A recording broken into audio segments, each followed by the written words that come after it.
Hello നമസ്കാരം welcome back to my channel. ഇന്ന് നമ്മൾ ഡിസ്കസ് ചെയ്യാൻ പോകുന്നത് 39th കോൺവക്കേഷനെ കുറിച്ചാണ്. ആർക്കൊക്കെയാണ് 39th കോൺവക്കേഷൻ അപ്ലൈ ചെയ്യാൻ കഴിയുന്നത്, എങ്ങനെയാണ് അപ്ലൈ ചെയ്യേണ്ടത്, എത്രയാണ് അതിൻ്റെ ഫീസ്, കാര്യങ്ങളൊക്കെ നമ്മൾ ഓൾറെഡി ഡിസ്കസ് ചെയ്തിട്ടുണ്ടായിരുന്നു.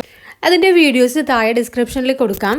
അപ്പോൾ 2024 ഡിസംബർ എക്സാമിനേഷൻ എഴുതി കംപ്ലീറ്റ് ആയവർക്കും അതുപോലെ തന്നെ 2025 ജൂൺ എക്സാം കംപ്ലീറ്റ് ആയവർക്കുമാണ് ഈ ഒരു കോൺവക്കേഷന് അപ്ലൈ ചെയ്യാൻ വേണ്ടി സാധിക്കുക. അതിനുശേഷം നമുക്ക് ഡിസംബർ 2025 എക്സാം റിസൾട്ട് കംപ്ലീറ്റ് ആയിട്ട് വന്നവർക്ക് ഈ ഒരു കോൺവക്കേഷന് വേണ്ടിയിട്ട് അപ്ലൈ ചെയ്യാൻ സാധിക്കുകയില്ല. അവർക്ക് ഇനി അപ്ലൈ ചെയ്യാൻ വേണ്ടിയിട്ട് നെക്സ്റ്റ്, അതായത് 14th കോൺവക്കേഷനാണ് അവർ അപ്ലൈ ചെയ്യേണ്ടത്. അതുപോലെ ഈ 39th കോൺവക്കേഷന് മുൻപുള്ള ആൾക്കാർക്കായ അവരുടെ ഒറിജിനൽ സർട്ടിഫിക്കറ്റ് വേണമെന്നുണ്ടെങ്കിൽ അവരും അപ്ലൈ ചെയ്യേണ്ടതുണ്ട്.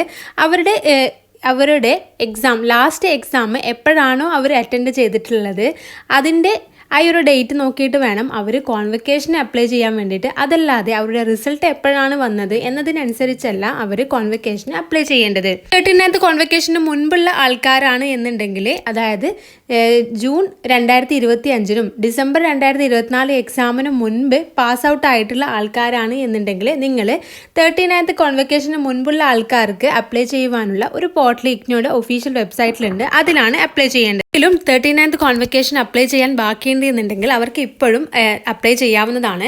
നമുക്കിവിടെ കോൺവക്കേഷൻ നടത്തപ്പെടുന്നത് ഫെബ്രുവരി 2026 എന്ന് പറയുന്നുണ്ടെങ്കിൽ കൂടി നമുക്ക് ഇതുവരെ അതിനുള്ള നോട്ടിഫിക്കേഷൻസോ കാര്യങ്ങളോ ഒന്നും തന്നെ വന്നിട്ടില്ല. ഇഗ്നോയുടെ കോൺവക്കേഷൻ എന്ന് പറയുന്നത് വളരെ വലിയ, ഇന്ത്യയിലുടനീളം നടക്കുന്ന ഒരു പ്രോസസ്സാണ്. അതായത് ഇതിൻ്റെ ഹെഡ് ഓഫീസിലായിരിക്കും മെയിനായിട്ട് പ്രോഗ്രാംസ് ഉണ്ടാകുക. അതുപോലെ തന്നെ ഓരോ റീജിയണൽ സെൻറ്ററിലും അതിൽ അണ്ടറിൽ വരുന്ന കോളേജുകളിലെ സ്റ്റുഡൻസിന്, അതായത് സ്റ്റഡി സെൻറ്റർ സെലക്ട് ചെയ്ത ആൾക്കാർക്കൊക്കെയുള്ള കോൺവക്കേഷൻ വിതരണം നടക്കുന്നത് ആ ഒരു ഡേറ്റിൽ തന്നെയായിരിക്കും. അതുകൊണ്ട് തന്നെ ഇത് ഒരു വലിയൊരു പ്രോഗ്രാം തന്നെയാണ് ഇഗ്നോയെ സംബന്ധിച്ച്.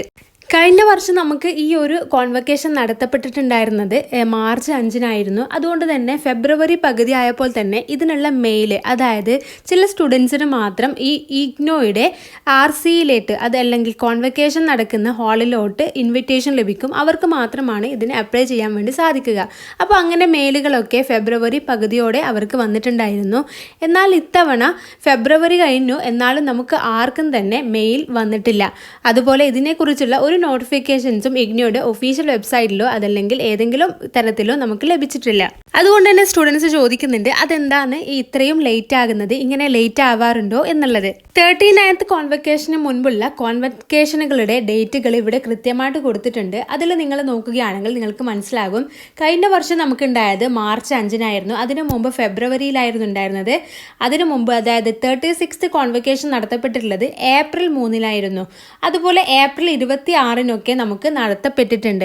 അതുകൊണ്ട് തന്നെ ആരും പേടിക്കേണ്ടതില്ല, നിങ്ങൾക്ക് മെയിൽ വന്നോളും. നമ്മുടെ ഈ ഒരു കോൺവക്കേഷൻ ഡേറ്റുകൾ ഇങ്ങനെ മാറി മാറി വരാറുണ്ട്. ഒരു കോൺവക്കേഷൻ കഴിഞ്ഞാലാണ് നമുക്ക് RCയിൽ നിന്ന് പോസ്റ്റലായിട്ട് വരേണ്ടവർക്ക് അവരുടെ സർട്ടിഫിക്കറ്റ്, ഒറിജിനൽ സർട്ടിഫിക്കറ്റ് ആയിട്ട് പോസ്റ്റലായിട്ട് വരുന്നതും, അതുപോലെ ബാക്കിയുള്ള ആൾക്കാർക്ക്, അതായത് ഇൻവിറ്റേഷൻ ലഭിച്ച ആൾക്കാർക്ക് അവിടെ പോയിട്ട് കളക്ട് ചെയ്യാനൊക്കെ കഴിയുന്നത്. അപ്പോൾ ഇതിനെക്കുറിച്ചുള്ള കൂടുതൽ വിവരങ്ങൾ അറിയുമ്പോൾ എന്തായാലും നമ്മുടെ ചാനലിൽ അപ്ഡേറ്റ് ചെയ്യുന്നതായിരിക്കും. അപ്പോൾ എല്ലാവരും സബ്സ്ക്രൈബ് ചെയ്യുക. അതുപോലെ ഞങ്ങളുടെ ഇൻസ്റ്റാഗ്രാം പേജ് കൂടി നിങ്ങൾ ഫോളോ ചെയ്യുക. പെട്ടെന്ന് ഇതുപോലെയുള്ള നോട്ടിഫിക്കേഷൻസ് നിങ്ങൾക്ക് അറിയാൻ വേണ്ടി സാധിക്കും. അപ്പോൾ താങ്ക്